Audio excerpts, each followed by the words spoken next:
সুপ্রিয় ভিউয়ার্স, আশা করি সবাই ভালো আছেন। আজকে আমরা ডিসকাস করব কার্টন কনজাম্পশন নিয়ে এবং সিবিএম নিয়ে। তাহলে কার্টন কনজাম্পশনটা হচ্ছে length plus width plus allowance গুণ হচ্ছে width plus height plus allowance গুণ 2 ভাগ হচ্ছে 10,000। এই calculation shipping and forwarding cost যদি আমরা বের করি তাহলে হচ্ছে আপনার এলসিডি হচ্ছে ইনল্যান্ড কন্টেইনার ড্রপ চার্জ, এটার জন্য আরেকটা হচ্ছে কন্টেইনার চার্জ, মানে 200 ফিট কন্টেইনার জন্য আপনার 28 সিএম, 20 পিসের জন্য 28 সিএম, 40 ফিটের জন্য 58 সিএম এবং 40 হাইট থাকলে 68 সিএম লাগবে কিউবিক মিটার। তো সেই ক্ষেত্রে টার্মিনাল চার্জ হচ্ছে 5%, agency charge, shipping bill, bill of lending, এগুলো দিতে হয়। তাহলে একটা হচ্ছে ফ্রি অন বোর্ড, একটা হচ্ছে কস্ট ইন্স্যুরেন্স হাইট, একটা হচ্ছে কস্ট প্রিন্ট। তাহলে এছাড়া কিন্তু মোড অফ শিপ এগুলোর উপর ডিপেন্ড করে, যেটা এয়ারে যাবে না সিতে না রোডে।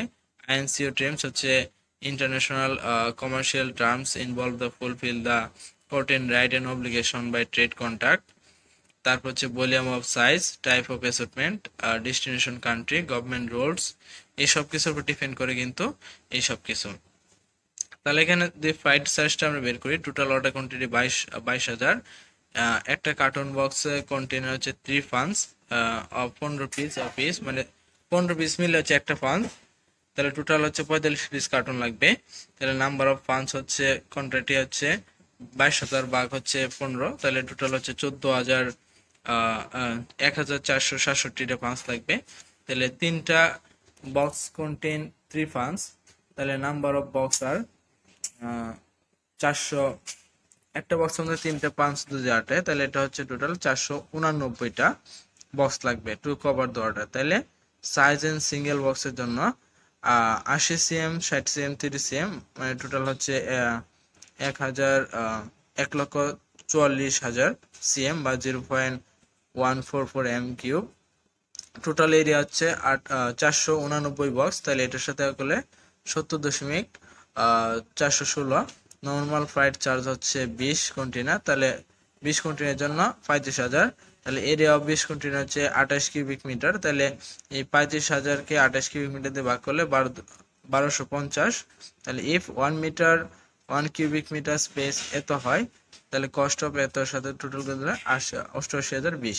তাহলে এখানে ওভারহেড যে কস্ট আছে, যেমন documentation charge, transportation charge, port charge, custom charge, other service, total মিলে হচ্ছে 1,22,550। এজেন্ট কমিশন 1% হলে 1,23,747। তাহলে total shipment cost per agent garments টোটালটাকে 22,000 দিয়ে ভাগ করলে 5.62। হ্যাঁ, তাহলে এরপর এটা কিন্তু সেম সিস্টেমই আপনার বের করা হচ্ছে, যে terminal handling, total overhead cost, যেমন এখানে ফ্লাইট কস্ট, তারপর টার্মিনাল হ্যান্ডেলিং এবং ওভারহেড কস্ট। তাহলে আশা করি আপনারা এখানে বুঝতে পেরেছেন যে কিভাবে শিপিং যে কস্টটা রয়েছে এটা কিভাবে বের করা হয় এবং কি কি বিষয়ের উপর এটা গুরুত্ব দেওয়া হয়, যে calculation of shipping product cost. আশা করি সবাই ভালো থাকবেন এবং অবশ্যই আমার চ্যানেলটা ফলো করবেন, সাবস্ক্রাইব করবেন এবং এই চ্যানেলের ভিডিও ডিসক্রিপশন লিঙ্কে যে ট্রেনিং এর যে লিঙ্কগুলো রয়েছে সেগুলো আপনি ফলো করতে পারেন। আল্লাহ হাফেজ।